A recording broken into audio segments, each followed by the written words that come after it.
The odds of winning big in a lottery are slim, to say the least. Still, we keep hoping that lottery ticket will become our one-way ticket to extreme wealth. Experts say your odds of picking the winning numbers never change, no matter how many people buy tickets.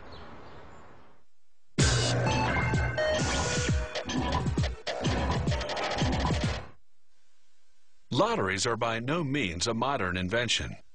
The emperors of ancient Rome held them for entertainment. European monarchs used state lotteries to help fund their extravagant lifestyles. And the American colonies held lotteries to finance roadwork and construction projects. Pressure from the church and widespread fraud led many countries to ban lotteries during the 1800s.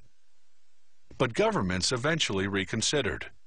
They just couldn't resist milking that cash cow.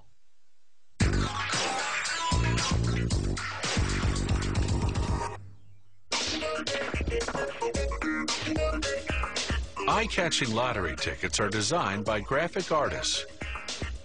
A technician takes the design, separates it by color, then sends the information to a machine called an image setter, which generates one negative per color. Next, they place the appropriate colored film under each negative and expose it to ultraviolet light. This hardens the color not shielded by the dark portions of the negative.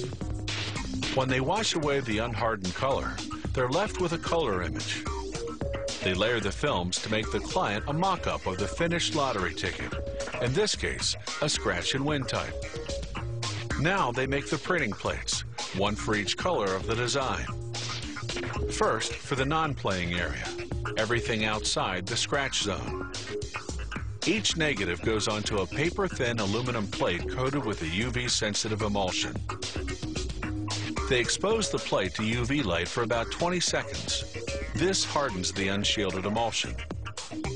The rest is washed away in a chemical bath, leaving the design in relief on the plate. For the ticket's playing area, a similar process is used, but instead of an aluminum plate coated in emulsion, they use one made of photopolymer, a light-sensitive plastic. The finished plates are now ready to go onto the printing press. Their raised surface will work just like a rubber ink stamp. The non-playing area goes on first. This method is called offset printing. The press applies up to 9 different colors, one after another, from lightest to darkest. High-intensity UV lights dry the ink in a mere half-second between color applications. Next comes the playing area. A high-speed inkjet printer first applies the game numbers, chosen randomly by computer. Infrared lamps dry the ink in a split second.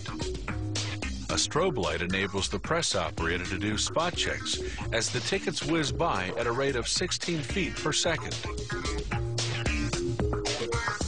Then the printer gives each ticket a unique barcode. This enables ticket vendors to scan your ticket to see if you've won. It also shows whether a winning ticket is genuine or a forgery. The next machine seals the game numbers with layers of varnish, then applies 6 coats of scratchable ink.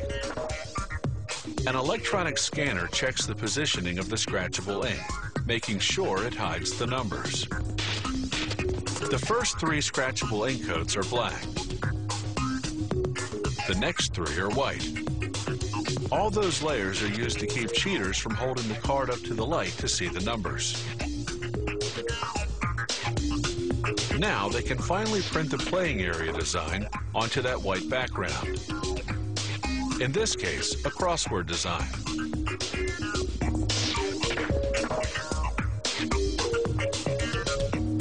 A machine now perforates the rolls of tickets so they can be folded. It processes almost 10 feet of tickets per second. Here's what that looks like in slow motion.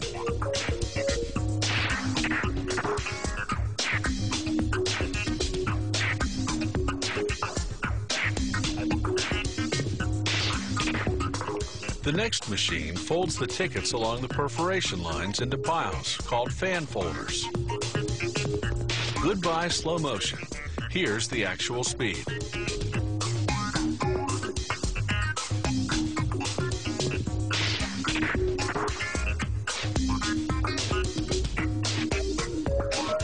Before the lottery tickets are shipped out, several samples undergo a quality control inspection. The company checks that the tickets are properly printed.